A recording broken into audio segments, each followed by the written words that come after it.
Hello, good morning. कैसे हैं आप सब? आई होप आप सब बहुत अच्छे होंगे और मैं भी अच्छी हूँ। सुबह हो गई है और सुबह उठते ही मैंने सबसे पहले हाथ मुंह धोया और हाथ मुंह धो के मैं पहुँच गई थी अपने स्टडी रूम में, क्योंकि मैंने सुबह सुबह पढ़ने का जो मेरा रूटीन है वो मुझे बहुत ही अच्छा लगता है। और मुझे लगता है कि सुबह जितने अच्छे से हम पढ़ाई कर सकते हैं, पूरा दिन में हमारा उतना अच्छे से पढ़ाई नहीं होता है। सो मैं सुबह सुबह ही बैठ गई थी और रूम में बहुत ज़्यादा उमस हो रही थी, क्योंकि गर्मी, कल रात को बारिश हो गई थी हल्की हल्की, उस वजह से रूम में उमस है, लेकिन बाहर बहुत ही अच्छी हवा आ रही थी। तो आधा घंटे वहाँ पढ़ने के बाद मैं आ गई थी ऊपर। अभी बज रहे थे 5 बज के कुछ मिनट हो रहे थे, जैसे 10 या 15 मिनट हो गए होंगे। तो मैं ऊपर आके बैठ गई थी, क्योंकि मुझे यहाँ पे बहुत ही अच्छा माहौल लग रहा था। आसपास भी कोई नहीं दिख रहा था और आराम से बैठ के मैं पढ़ सकती थी। और छत पे मुझे कोई भी डिस्टर्ब करने वाला नहीं होता है, क्योंकि मेरा बेटा भी सोया रहता है, तो इस वजह से मैं आराम से पढ़ सकती थी। तभी मेरे हस्बैंड भी आ गए, बोल रहे थे चलो गार्डन चलते हैं। वैसे भी हम 10-12 दिन से गार्डन नहीं गए हैं, तो हमें चलना चाहिए गार्डन। और कुछ दिनों बाद भी वो गांव भी जा रहे हैं, तो उनको काफ़ी ज़्यादा टाइम लगेगा। तो बोल रहे हैं फिर भी वैसे भी नहीं जा पाओगी, तो अभी चलते हैं। मैंने बहाना बना लिया कि नहीं, मुझे नहीं जाना है, कल बारिश हुई है तो गार्डन भी गीला होगा। बट ऐसा कुछ था नहीं, क्योंकि बारिश बहुत कम हुई थी, तो इस वजह से गार्डन में तो और भी अच्छा लगने वाला था, क्योंकि वहाँ पे मिट्टी की खुशबू आती और काफ़ी अच्छा लगता। पर मेरा मन नहीं था, मुझे ऐसा लग रहा था कि मैं पढ़ने बैठी हूँ और ये मैं अपना पूरा कंप्लीट कर लूँ, क्योंकि सुबह मैं बहुत अच्छे से रिवाइज कर पाती हूँ। जो चीज़ें मैं पढ़ती हूँ वो मुझे बहुत अच्छे से याद हो जाती हैं। मैदान का हारा हुआ व्यक्ति अक्सर जीत भी जाता है, लेकिन मन से हारा हुआ व्यक्ति जिंदगी में कभी नहीं जीतता। ये बात बिल्कुल भी सही है और मैं मानती भी हूँ इस बात को। तो अभी हो गई थी सुबह और मैं नहा धो के तैयार हो गई, और उसके बाद मुझे जाना था किचन में। जो जो हर एक हाउस वाइफ का रूटीन होता है कि सुबह सुबह किचन में जाओ, लेकिन मैं किचन में ना जाके मैंने अपना मैथ का क्लास कंप्लीट किया, और जो मैं सुबह 9 बजे से 10 बजे तक ले लेती हूँ। और मैंने सुबह सुबह मैथ की क्लास कंप्लीट करी और उसके बाद मैंने खाना बनाया। तो आज मेरा खाना बहुत जल्दी बन गया था, क्योंकि बस दाल चावल और थोड़ी सी 4-5 रोटी की बनानी थी, क्योंकि गर्मी की वजह से किसी का भी खाने का मन नहीं होता है, कोई भी खाना खाने के लिए तैयार भी नहीं होता है। और सबने बस सुबह ले लिए थे सतुआ, जो यूपी में काफी अच्छे से लोग खाते हैं। तो आप लोग भी खाते हैं कि नहीं बताना जरूर। मुझे इतने ज्यादा पसंद नहीं है, बट हाँ मैं भी थोड़े बहुत खा लेती हूँ। सतुआ काफी अच्छी होती है। चना एक तरीके से चना को भून के फिर उनका आटा बनाया जाता है और उनको चीनी में घोल के खाते हैं, तो काफी टेस्टी होते हैं और ये काफी अच्छे हेल्थ के लिए भी होते हैं। सुबह सुबह उसका सबने नाश्ता कर लिया था और उसके बाद सबको दाल चावल ही खाने थे, बस रोटी कोई नहीं खा रहा था, तो मैंने फटाफट बना लिए। 1 घंटे में सब हो गया था। 1 घंटा तो बहुत ज्यादा भी था, क्योंकि 1 घंटे में तो हमने दाल चावल बना के और खा भी लिए थे। और यहाँ पे मेरे बर्तन भी क्लीन हो चुके हैं। बर्तन क्लीन के बाद मैं थोड़ा सा फ्रिज का एरिया, आसपास वाला एरिया भी क्लीन करूंगी, और उसके बाद मैं फटाफट जाऊंगी अपनी स्टडी के रूम में, फिर से आराम से बैठ जाऊंगी पढ़ाई करने। तो आजकल मैं बहुत ज्यादा मतलब खुद को मोटिवेट रख रही हूँ, क्योंकि मैंने कल वाले ब्लॉग में बताया था कि मैं कुछ छोटे छोटे मोटिवेशन के क्विट्स भी बनाती हूँ, और जो मेरे खुद के थॉट्स होते हैं वही मैंने बना लेती हूँ। बट वो कभी कभार ऐसे होते हैं कि वो उनका मैच नहीं होता। जैसे मैंने ऊपर वाली कोई लाइन बोल दी, वो अलग हो गई, और दूसरी लाइन बोली वो अलग हो गई, तो मैच नहीं होता, इसलिए मैं आप लोगों के साथ शेयर नहीं करती। पर हाँ, उन मोटिवेशन नोट से मुझे काफी अच्छा फील होता है, तो मैं जो भी मेरे मन में आता है मैं वो लिख लेती हूँ। और एक मैंने पर्यावरण के ऊपर बनाया था, वो काफी अच्छा बना था। मतलब करीब 6-7 लाइन का बना था और काफी अच्छा था। वो मुझे लग रहा था कि हाँ ये किसी अच्छे लेखक ने लिखा होगा, बट वो मैंने ही लिखा था, पर काफी अच्छा था। टाइम मिलेगा तो आप लोग के साथ भी शेयर करूंगी।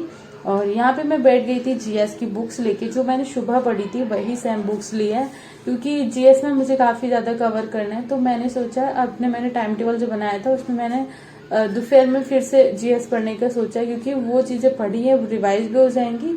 और उनके अलावा जैसे मैंने चैप्टर सुबह स्टार्ट करा और वो चैप्टर आधा ही पढ़ पाया, तो आधा मैं यहाँ पे फिर से उसको अच्छे से पढ़ सकती हूँ, मतलब चैप्टर अपना कंप्लीट कर सकती हूँ।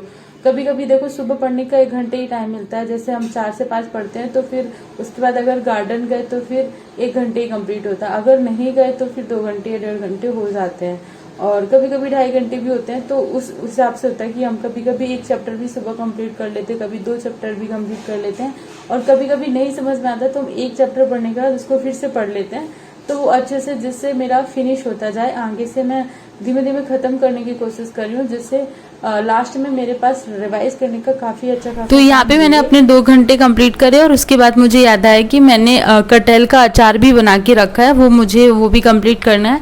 तो कटहल का अचार को मैंने ऑयल में फ्राई कर लिया था, सरसों के तेल में ही फ्राई किया था, और उसके बाद इसमें राई, सिरका और नमक मिर्ची जो भी मिक्स करना रहता है, मसाले वगैरह वो सारे मैं मिक्स कर दूँगी, क्योंकि अचार कटहल का मुझे काफ़ी अच्छा लगता है। अभी मम्मी जी गाँव गई थी तो वो वहाँ से कटहल का अचार लेके भी आई हैं थोड़ा सा, तो उसी स्टाइल में मैं सोच रही थी थोड़ा और बना लूँ, जिससे काफ़ी टाइम तक रखा रहे। और अचार खाना मुझे काफ़ी अच्छा लगता है। वैसे मुझे आम का अचार काफ़ी अच्छा लगता है, पर हाँ कटहल का अचार भी बहुत अच्छा लगता है। सो मैं इसको फटाफट यहाँ पे ख़त्म करूँगी और फिर से जाऊँगी अपनी पढ़ाई करने, क्योंकि ये भी घर के काम होते हैं तो वो भी करना बहुत ज़रूरी होता है। ऐसा नहीं होता है कि आप सारे टाइम बस पढ़ाई करते रहें और बाकी जो घर में होता रहे उनसे आपको कोई भी मतलब ना हो।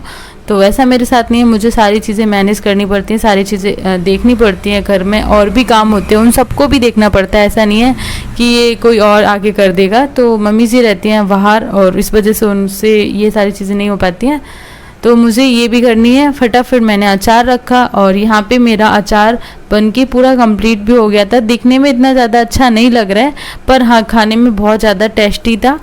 मतलब टेस्ट अच्छा आ रहा था बनने के बाद। तो फिर मैंने अपना कटहल को एक डिब्बे में पैक करके रखा और उसके बाद मैं फिर से आगे अपनी स्टडी करने। इसमें मैंने एक मोटिवेशन लाइन बोली थी कि मैदान का हारा हुआ व्यक्ति अक्सर जीत भी सकता है, लेकिन मन का हारा हुआ व्यक्ति कभी नहीं जीतता। ये बात बिल्कुल भी सही है। जब भी हम सोच लेते कि आज मैं पूरे दिन में कोई भी काम नहीं कर पाऊंगी, ये नहीं हो पाएगा, या फिर हम जब सोच लेते कि मेरा सिलेक्शन नहीं होने वाला, या फिर ये पॉसिबल नहीं है, या फिर मैंने सोच लेते कि मेरे से मैथ नहीं हो पाएगा, कभी कंप्लीट नहीं कर पाऊंगी, मतलब कोई भी ऐसा काम या फिर कोई भी ऐसी चीज़ जो हम सोच लेते कि नहीं होगी, वो सच में नहीं होती, क्योंकि ये हमारा मन पहले से ही डिसाइड कर लेता कि ये हमसे नहीं होगा। और अगर हम सोचते हैं कि नहीं हम फिर से इसको ट्राई करेंगे, हमारा मन हार नहीं मानता, तो लाइफ में हम बहुत आगे तक जाते हैं। और हमें अपने आप पर हमेशा विश्वास होना चाहिए, हमें हमेशा अपने आप पर गर्व होना चाहिए कि हाँ हमने जो डिसीज़न लिया है और हम उसे पूरा करके ही रहेंगे। तो 100% वो डिसीज़न आपका पूरा हुई होता है, क्योंकि हम किस्मत नहीं बदल सकते हैं, लेकिन मेहनत करके हम किस्मत को बदल सकते हैं। अगर हम चाहे कि ऐसे ही किस्मत बदल लें तो पॉसिबल नहीं है, लेकिन हाँ मेहनत करने के बाद लाइफ में बहुत सारी चीज़ें ऐसी होती हैं जो आपके नसीब में नहीं होती हैं, फिर भी आपको मिलती है, क्योंकि आपने बहुत ज़्यादा मेहनत करी है। और मेहनत का फल कभी भी बेकार नहीं जाता, हमेशा उसका रिजल्ट पॉजिटिव ही आता है। बस आपको मेहनत करनी है। बस इतना हो सकता है कि हाँ उसमें थोड़ा ज़्यादा टाइम लग सकता है। जो काम 2 महीने में होना था वो उसमें शायद आपको 6 महीने लग सकते हैं, 6 महीने के काम में आपको शायद 1 साल लग सकता है। लेकिन हाँ अगर आप रेगुलर हैं और आपने अपने आप पर विश्वास किया है, आपको लगता है कि आप कर सकते हो, तो 100% आप कर सकते हो। कोई भी चीज़ हो, कोई भी काम हो, कोई भी बड़े से बड़ा काम होगा, हर काम पॉसिबल है। बस आप अपने आप पर हमेशा विश्वास रखो और रेगुलर रहो। मतलब ऐसा नहीं है कि आज पढ़ा कल छोड़ दिया, कल पढ़ा और 2 दिन बाद भूल गए, शादी में गए इसलिए भूल गए, मतलब बहाने बनाए अपने आप से, तो सच में पूरे नहीं होंगे। आज का ब्लॉग बस यहीं तक, मिलते हैं कल नए ब्लॉग के साथ।